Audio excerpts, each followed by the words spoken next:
Okay, good afternoon, folks. I know it says predictions. I kind of gave the seasonal predictions at the beginning, and you've probably heard from all of us all through the morning here why it really doesn't matter how many we forecast.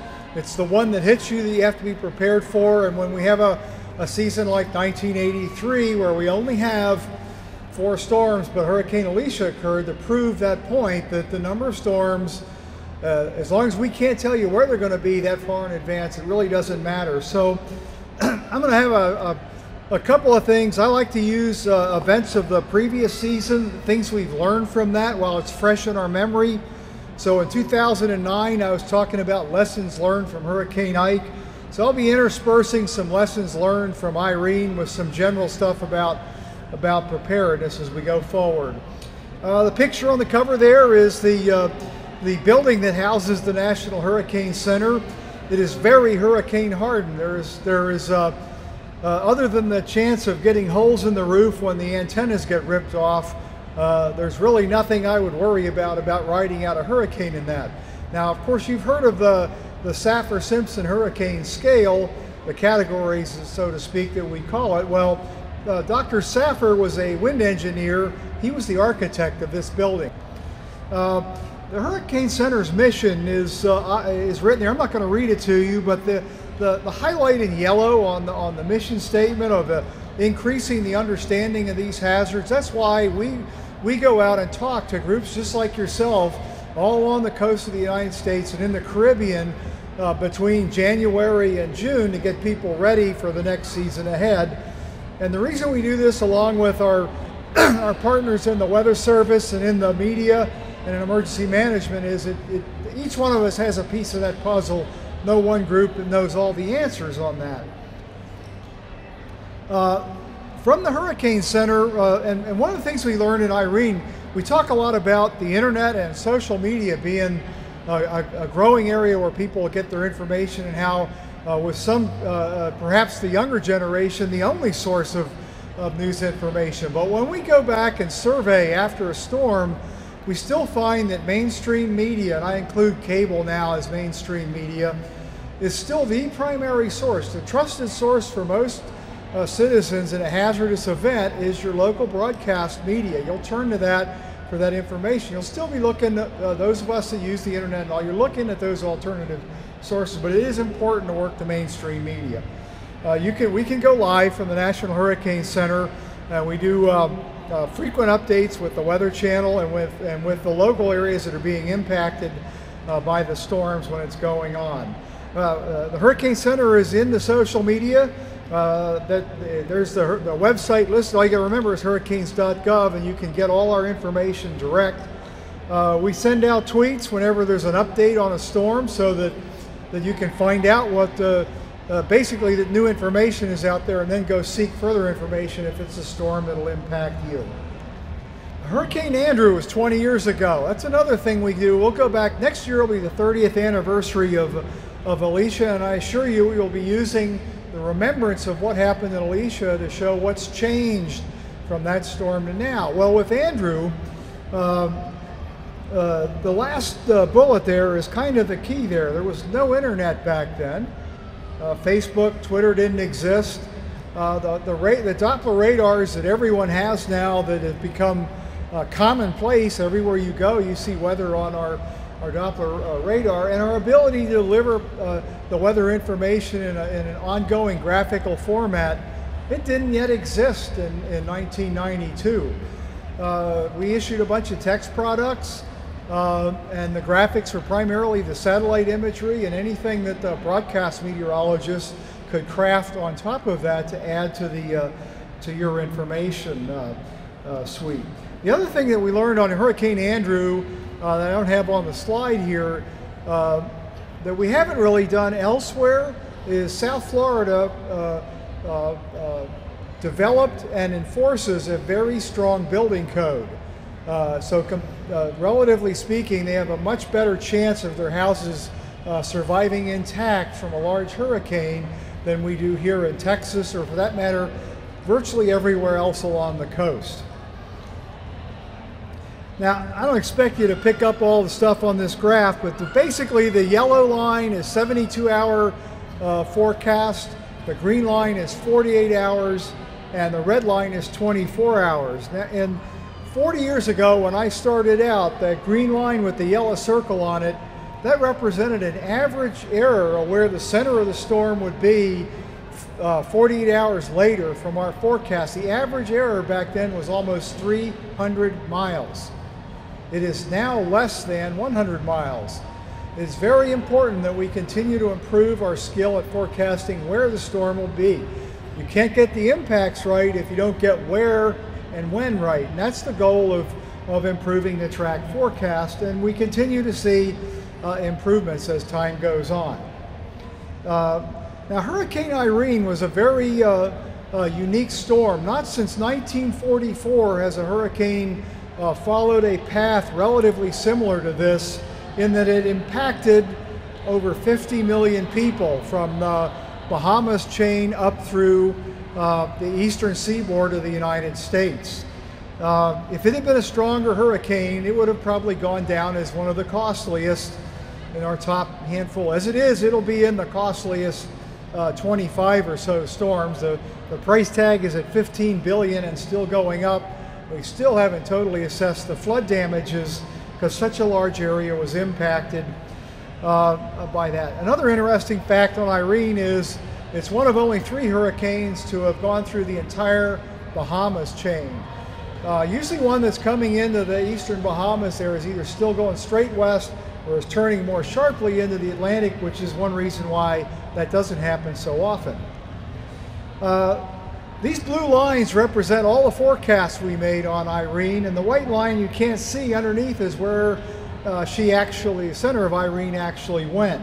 Now, you'd think that's a great forecast because it never varied that much left or right of where the storm was, but there was error in the forecast, something you don't see as often here in the Gulf Coast because we don't have storms speed up as much, but the storm sped up faster than we forecast, so the errors along the path of the storm were greater than the errors left or right.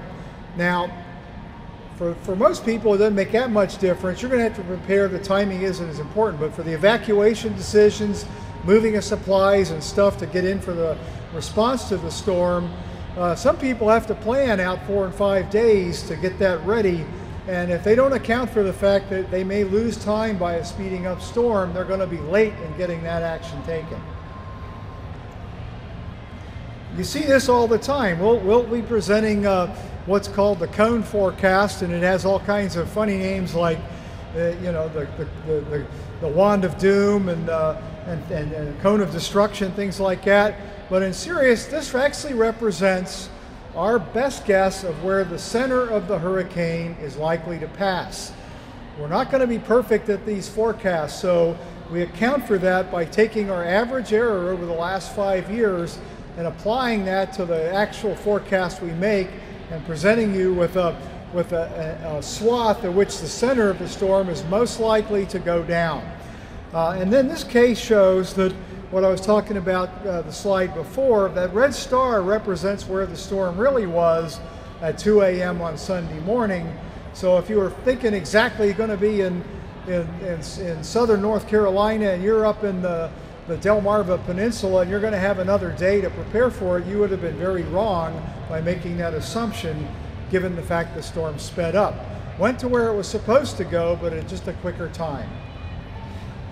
This represents the same verification, if you will, of the forecasts we make on how strong the storm is. We forecast for every hurricane what the most intense winds are anywhere in the storm, which is almost always within the eye wall, the center of the cloud mass that's rotating around the clear center of the storm. And we have really not made any progress beyond the current skill level that we have for forecasting that. And that's unfortunate because that is the other piece on evacuation, is how strong the storm's going to be. And we're going to be off plus or minus a category much of the time, and you're going to have to account for a storm 1 category stronger to account for that, our inability to forecast it any more accurately than that. Irene was an example of the other way. We forecasted much stronger once it came out of the Bahamas than what it actually was all the rest of the way up the coast. In this slide, the black line represents the actual verification of the intensity of Irene, and the colored lines were our individual forecasts, which were well above what actually occurred. Now, it was strange in that at its peak intensity, 105 knots, the pressure represented there, 957 millibars, matched very closely to a idealized, when you get a pressure that low, these are winds you would expect in a hurricane. So for the next day and a half, the pressures continued to fall, but the winds went down, the wind speeds decreased. There's physical things we know after the fact that were going on in the storm that account for that, but at the time we had nothing in our toolkit that was forecasting that, and it would be very imprudent to try to forecast weakening storm when the pressures are still falling. So that explains in large part why we had an over forecast of this unprecedented, unusual event. Here in the Gulf of Mexico, our biggest challenge is hurricanes that intensify very fast while in the Gulf of Mexico. This chart here is an actual example of a storm that intensified almost, actually went through the whole 5 categories of the storm in 24 hours. And if this had happened as it was approaching our coast here, it would be very difficult to make an effective and efficient evacuation, because when we started out with this storm, it was 35-mile-an-hour tropical storm. No one's going to evacuate for a 35-mile-an-hour tropical storm.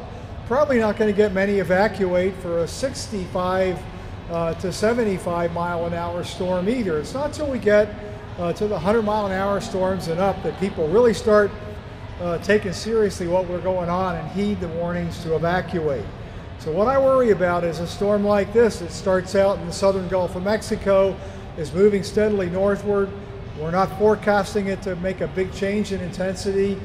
And then all of a sudden, a day away from landfall, it goes through one of these rapid intensifications. Now, we haven't had a lot do this. Alicia actually is one that did just that off our coast, and it did a lot of damage here. There's a lot more stuff in harm's way that, since we had Alicia, would be much more damaging if it were to occur today. That's not the only one that's done that. This chart represents all the hurricanes that have gone through rapid intensification to a major hurricane, 100-mile-an-hour greater hurricane, before making landfall somewhere in the Gulf of Mexico.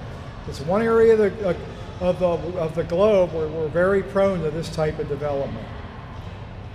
So the lesson taught on Irene and others before it, a good track forecast still has uncertainty, especially if you have to do something beyond 3 days. Not so much a problem here, but in the Northeast, you have to account for the storms accelerating as they go farther north, and us not catching it in time, and the storm getting quicker than we were actually indicating. And you must consider the fact that we're not accurate on intensity, and take that uncertainty into account in your planning for when you see a forecast for a hurricane coming your way on the intensity. We convey uncertainty in probabilities. This happens to be one of the forecasts for Irene, a 3-day forecast, mind you. The actual forecast is the one graphic in the cone, and at that forecast we were forecasting a 75-mile-an-hour hurricane in New York Harbor on this track. The chart on the upper right represents the probabilities of hurricane force winds 3 days out. Based on that forecast, it counts for the uncertainty. Those probabilities of hurricane force winds were less than 10%, even though the specific forecast said the storm, somewhere in the storm, would have hurricane force winds. This accounts for the uncertainty we have in forecasting intensity. On the other hand, the lower slide is tropical storm force winds, and the reds, the oranges, reds, and purples can be interpreted as it's highly likely that folks in that swath are going to experience tropical storm conditions. So that's how I would use that, not so much the absolute numbers, but your relative risk for the conditions that we're forecasting. And the wind impacts were quite severe. We had 13 fatalities due to the wind, and we had millions of customers without power, much like what you experienced in Hurricane Ike, yet the winds where the power outages were of tropical storm force, not hurricane force. In the Northeast, you have a lot of trees with shallow roots. You have a lot of leaves in the trees. The wind catches the leaves, it uproots the shallow-rooted trees, they land on power lines. Almost all the power lines are above ground up there. So the result is you have a very difficult recovery process to get the power back, in some cases greater than 7 days. Again, kind of like what we saw with Hurricane Ike. So the lesson taught here is people kept referring to, well, it's just a tropical storm as it approached New England and New York, and they had the worst power outages they ever had. Folks, there's no such thing in the glossary of meteorology as just a tropical storm. Think about this. The other day we had some severe thunderstorm warnings out here in Houston. Severe thunderstorm warning is essentially 60 mile an hour, 70 mile an hour winds in most of the cases. It lasts for minutes at any one location. A tropical storm produces 60 to 70 mile an hour winds at the upper case. They last for hours. Hours of those winds impacting your property can do a lot more damage than minutes on your property. I also heard in the Carolinas about a weak Category 1 hurricane. It's oxymoronic. There's no such thing as a weak hurricane. You're talking about even stronger winds lasting 4 hours on your property. And you get damage from it. And not taking that seriously, and you're caught outside in it and flying debris, you can get hurt. Storm surge in Irene was actually quite extensive. Some of the highest values measured in the sounds along North Carolina in our history of keeping track of these occurred due to Irene. Again, much like Ike, even though it wasn't very, very intense, it was very, very large, and that large wind field helped generate a larger storm surge than one might otherwise expect from a smaller storm. These pictures of damage were on the Connecticut coast with tropical storm force conditions.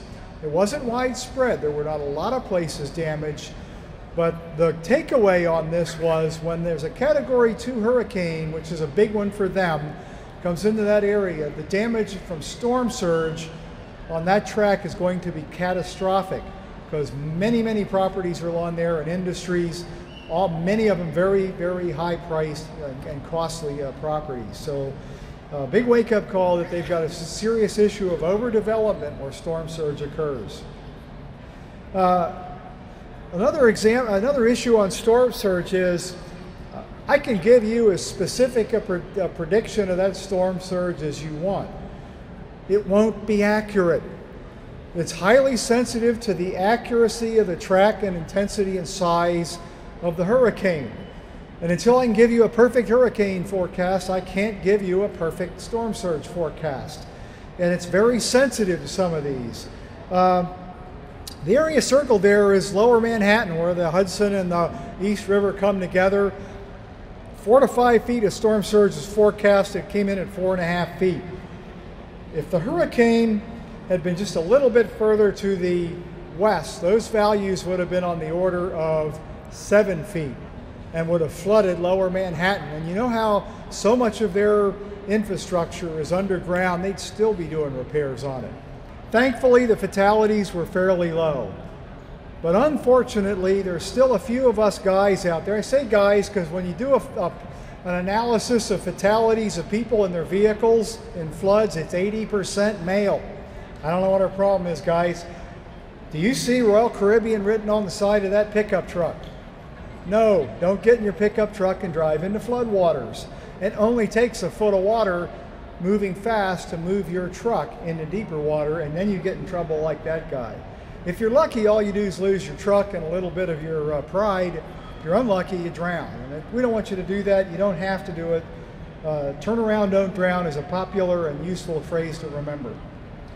Most people really don't understand storm surge. Even in the official world, it's complex, and trying to come up with a communication of how to communicate it better to you is something we're dedicated to. I think we made some significant changes how we convey it. We now convey the graphics and potential depth of water over land rather than depth relative to sea level. Most of you will not know where you at the location you're at relative to sea level, but when I tell you the water will be 4 feet above ground where you live, I think you'd have a pretty good idea of what that means on your property to have that and understand why the officials are telling you to evacuate. There'll be a lot of public education coming out in the next several years on where we're going with storm surge.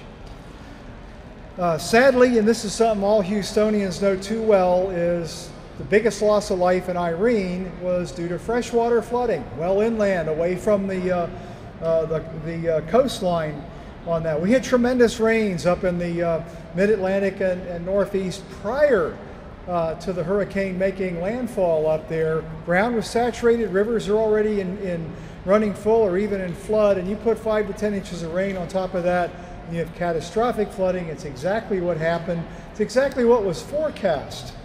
And these graphics just show some of where the rain went. It's very interesting, and down here the rain is centered and off to the northeast of the center. A storm going up the east coast, as it crosses past North Carolina and interacts with the mid-latitude weather, the rain tends to move over to the west side of the storm, and the wind tends to be over on the worst of the wind over on the east side. Kind of different than what you see down here. And Irene was very classic in the rain it produced, and the flooding it produced was record, or something people had never seen before. These are how we graphically show the rainfall. We scientists understood it. The citizens looking at these graphics have no idea what these meant. They tell us that. After the fact, we know now we've got to figure out better ways to convey flood threat from river flooding. Very difficult because it's highly localized. The lesson taught from Irene and many other storms before that is that a lot of people are unaware of the degree of flood risk they face. Irene rainfall and flood forecasts were accurate, but our assessment said a lot of people had no idea. And I was listening at the Hurricane Center, I had an earpiece on, and I was interviewing back and forth with news media up in that very same area. They were saying exactly what was going to happen there. So what is it we're not conveying to get that apart? It's a work in progress trying to fix that. I think part of it is denial. It's not just a river in Africa, folks. Anything that's an outlier event and that is traumatic, it's human nature that after if you've experienced one of these, that as time goes on, the pain of that event lessens. If you've never experienced it, it's kind of like, well, that happens to the other guy. So I've eaten barbecue every day this week, and my denial is that ain't going to clog my arteries. The doctor will tell me, you're in denial, Mr. Reed. You need to pay attention to your diet. Same thing when it comes to, and maybe harder when it comes to things like hurricanes, because it's a far rarer event. So you may not even be sure it really means to me, but this is a hard challenge. How do we convey what the threat is so that you all understand why we're giving a warning, why you're not supposed to go out in the waters, why you need to seek higher ground? And I ask these questions. How many of you know, I do this every audience, how many of you know the flood risk at your home? Maybe 20%, okay? That's pretty typical. How many of you have flood insurance? I love you. I gave this talk to a bunch of emergency managers in Long Island 2 weeks ago, and less than 20% had flood insurance or knew their risk. Now let me ask a question. If you don't know your risk, why don't you have, and you don't have flood insurance, do you really think you're protected against floods? I don't think so. Tougher question. How many of you know the wind speed for which your home was built to withstand? One, myself, two or three. It's hard to find out. If your house is older than about the mid-90s, there's a pretty good chance that it was designed under an old building code that the engineers affectionately call gravity and nails. And nails only if they went from one piece of wood into another. And my first house in League City, Texas was exactly that. I had some of this masonite siding on it, and I'm out cleaning the pool in the backyard one morning, and I heard this loud crash on the driveway next to the house. My son was about 10 then. He liked to get into things. Oh man, what did Jonathan get into now? Came running around the corner. No Jonathan, but there was a 4 by 6 foot section of the siding of my house laying in the driveway. It had just fallen off because the nails hadn't hit the wood framing of the house in very many places, and gravity won and it fell. And that's a tougher question. We ask you not to evacuate from the wind. It would help if you knew what your house could withstand. So the idea is to have a safe room somewhere in your house, an interior, a hallway, a closet, or a bathroom that when the winds really get bad you can go to, because you really won't know to what extent your house can handle the wind.